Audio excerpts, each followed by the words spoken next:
بسم اللہ الرحمن الرحیم۔ سجدہ کی فضیلتیں معدن بن ابی طلحہ یمری رحم اللہ نے بیان کیا کہ میں رسول اللہ صلی اللہ علیہ وآلہ وسلم کے آزاد کردہ غلام ثوبان رضی اللہ تعالیٰ عنہ سے ملا تو میں نے کہا کہ مجھے کوئی ایسا عمل بتائیے جسے کروں تو اللہ اس کی وجہ سے مجھے جنت میں داخل فرما دے، یا انہوں نے کہا کہ میں نے پوچھا کہ جو عمل اللہ کو سب سے زیادہ محبوب ہو،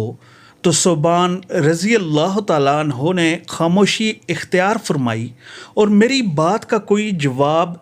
نہ دیا۔ پھر میں نے دوبارہ ان سے سوال کیا، انہوں نے خاموشی اختیار کر لی۔ پھر میں نے ان سے تیسری دفعہ یہی سوال کیا تو انہوں نے فرمایا کہ میں نے یہی سوال رسول اللہ صلی اللہ علیہ وآلہ وسلم سے کیا تھا، تو آپ صلی اللہ علیہ وآلہ وسلم نے فرمایا تھا کہ مفہوم تم اللہ کے حضور کثرت سے سجدہ کیا کرو، کیونکہ تم اللہ کے لیے